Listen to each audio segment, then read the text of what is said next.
Hello বন্ধুরা, কেমন আছেন সবাই? আশা করি সবাই ভালো আছেন। একদিন গড়িয়াহাটে যাবার পথে আমার খুব খিদে পাচ্ছিল। দিনটা বেশ মেঘলা ছিল, রাস্তার ধারে কোনো হোটেল খুঁজে পাচ্ছিলাম না। তো একটু এগিয়ে এসে দেখলাম ভ্যাটের পাশে একটা মন্দির আছে। মন্দিরের ঠিক গায়ে হোটেলের নাম হচ্ছে মা চণ্ডী হোটেল। কিন্তু এই মা চণ্ডী হোটেলের পাশেও একটা হোটেল আছে, সেই হোটেল দেখে আমার পছন্দ হলো না। তো যখন আমি হেঁটে আসছি তখন হোটেলটা দেখলাম।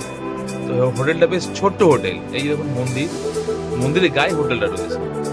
জায়গাটা আবার বলছি, বোসপুকুর তালবাগান, গড়িয়াহাটের দিকে হেঁটে যেতেই আপনাদের অত দূর হাতে না, তালবাগান থেকে একটু হেঁটে যাবেন গড়িয়াহাটের দিকে রাস্তায়, ওইখানে হোটেলটা পাবেন। যাই হোক, হোটেলটা ছোট, দেখে মনে হবে ছোট, কিন্তু হয়তো অনেকের ভালো নাও লাগতে পারে। কিন্তু আমি আজ দেখলাম খাবারের ব্যাপারটা কিরকম। তো এগিয়ে গেলাম, তো দেখলাম যে হোটেলটা যে আছে এবং ভাতের যে এটা বেশ সরু চালের ভাত, বেশ পছন্দ হলো। আনুমানিক 60-70 টাকা কিলো চাল হবে এটা, নর্মাল কোনো চাল না, ভালোই চাল দিচ্ছেন এরা। আচ্ছা, আলু ভাজা আছে, সঙ্গে তরকারি আছে, আচ্ছা আরেকটা তরকারি করা আছে এখানটায়। বেশ নর্মালি দেখলাম, মোটামুটি কোনো ঝাল তেল মশলা অতটা দেখলাম না, ঘরোয়া যেরকম রান্না হয়। আর ডালটাও দেখলাম, ডালটা বেশ পছন্দ। আচ্ছা কী ভাসছেন উনি দেখি, আচ্ছা দেখি ওনাকে জিজ্ঞেস করলেন কী ভাসছেন না, উনি বললেন যে মাছের ডিমের বড়া, যেটা আমাদের ঘরে মা বোনেরা বা বউরা করে থাকেন। আচ্ছা এখানে ভোলা মাছ, রুই মাছ, কাতলা মাছ, সরষে বাটা ঝাল আছে, প্লাস প্লেন ঝালও আছে, ঝোলও আছে, ট্যাংরা মাছের ঝাল, সরষে বাটা দিয়ে মাংস, কষা মাংস। কিন্তু আমরা কালারটা দেখে ভয় পাবেন না, কালারটা নর্মালি কালার যেরকম ঘরে রান্না হয়। আচ্ছা ডিমের ঝোল আলাদা করে রান্না করা। আচ্ছা বাসন মাজার জায়গাটাও দেখলাম, বেশ ভালো লাগলো, নর্মালি যেরকম পরিষ্কার পরিচ্ছন্ন। দু-তিন, আচ্ছা এটা হচ্ছে আপনার গিলেমেটে যাকে বলা হয়, যেরকম মুরগির লিভার, গিজার্ড, ওগুলো নিয়ে এটা রান্না করা। বেশ কালারটাকে আবার বলছি ভয় পাবেন না, মোটামুটি নর্মালি কালার। আচ্ছা কাস্টমার রিভিউটা দেখলাম, কাস্টমার রিভিউ ওনারাও বলছেন খুব সুন্দর রান্নাবান্না করেন এনারা। আমরা যতবারই এখানে পাস করি, এখানে ম্যাক্সিমাম ট্যাক্সি ড্রাইভার দাদারা থাকেন এবং রানিং কাস্টমার থাকেন, সবার মুখে রিভিউটা বেশ ভালোই পেয়েছি, কেউ বলেননি যে খারাপ বলে। তো মুখ ধোয়ার ব্যবস্থা আছে পাশেই, এই কাজের মাসি রেখেছেন ওনারা। আচ্ছা পরিষ্কার পরিচ্ছন্ন, ছোটো টেবিল বাট পরিষ্কার পরিচ্ছন্ন, কোনো ময়লা মানে নেই, কোনো ক্যাজামও নেই যাকে বলা হয়, কোনো অভদ্র ব্যবহার নেই। আর এই দেখলাম, শুনলাম কাস্টমার মুখে এনাদের ব্যবহার খুব সুন্দর। যেরকম ঘরে যে মা বাবারা যেরকম সন্তানের প্রতি যেরকম আদর যত্ন করেন, মানে যেভাবে খেতে দেন, এনাদের কাছে নাকি কাস্টমার সেই ব্যাপারটা পেয়েছে। অনেক সময় হয় না যে কী হয়, মানে কাস্টমার মনে করে না দোকানদার, যে ইনি হচ্ছে মালিক।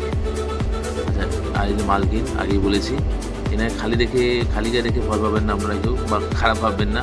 সকাল ভোর 4টে থেকে উনি আসেন, তো একাই রান্নাবান্না করেন, একাই জলেন, একাই বাজার করেন। ওনার স্ত্রী একটু অসুস্থ, উনি দেরি করে আসেন, তো মোটামুটি একাই করেন বলে খালি গায়ে, মানে গরম লাগে বলে খালি গায়ে উনি রান্নাবান্না করছেন আর কি। ওনার নাকি ওটা কমফোর্টেবল না। যাই হোক, তো খালি গায়ে দেখে বিচারে যাবেন না, আসুন দেখা যাক খাবার দেওয়ার পদ্ধতিটা কীরকম। ভাতটা বাড়লেন উনি বেশ ভালোই, আলু ভাজা দিলেন, তরকারি পাশে দিলেন, নর্মালি যেরকম লেবু লঙ্কা পেঁয়াজ যেরকম হয় নর্মালি দিলেন, সেটা সাধারণ সব হোটেলে দিয়ে থাকেন। আচ্ছা আসলে ডালটা বাটিতে দেন, পাতে দিয়ে দেন না, ডালটা বাটিতে করে সাজিয়ে থালার উপরে ভাতের উপর বসিয়ে দেন।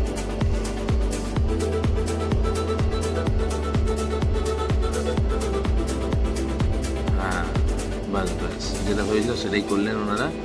যাই হোক, আচ্ছা আটে যে দেখলাম এখানে সমস্ত রকম ঝোল আলাদা হয়, যেমন ডিমের ঝোল আলাদা, কাতলা মাছের ঝোল আলাদা, আবার আপনার ট্যাংরা মাছের সর্ষে বাটা ঝাল, রুই মাছের সর্ষে বাটা ঝাল, আর মাছ, কোনো সময় খাসি মাংস হয়, মুরগি মাংস হয়, গিলেমেটে যেরকম ছাটে রান্না সেগুলো করেন, অনেক কাস্টমার চান। তো এই মালকিন ওনারা বুঝতে পারেন আমি ভিডিও করছি বলে, ওনাদের পারমিশন নিয়েই করেছি, পরে বললে জানালাম। হ্যাঁ ওনারা প্রথমে ভয় পেয়ে গেছিলেন। যাই হোক, মোটামুটি আপনারা তো সব হোটেলেই খেয়েছেন, তো আশা করি তালবাগান নেবে গড়িয়াহাটে যেতে আপনাদের বাঁ হাতে পড়বে, আর যদি রুবি দিকে যান রাস্তার পাশে ডান হাতে পড়বে, ঠিক আছে। একবার আপনারা এই হোটেলে একবার খেয়ে দেখুন, আশা করি আপনাদের সব হোটেলেই খেয়েছেন, সব হোটেলেই রান্নাবান্না ভালো, খারাপ বুঝে না, কিন্তু আমার মনে হলো যে তালবাগানের বেস্ট যদি হোটেল বলেন এই হোটেলটা। তবে আমার কথায় আপনারা বিশ্বাস নাও হতে পারে, তাই আপনারা একবার এসে দেখে একবার এসে একবেলা খেয়ে যেতে পারেন। এনাদের ভোর 4টে থেকে এসে বিকেল 5টার মধ্যে দোকান খোলা থাকে, বিকেল রাত্রেবেলা কোনো দোকান খোলা নেই। এনারা একবেলাই দোকানদারি, তাই বলছি আপনারা কোনো সময় যদি এই পাশ দিয়ে পাস করেন তাহলে একবেলা কমসে কম 2 বেলা খেয়ে দেখুন। আসলে একবার খেয়ে দেখলে আপনাদের, যদি এ পথ দিয়ে যান নিশ্চয়ই আপনারা এই হোটেলেই খাবেন। আসলে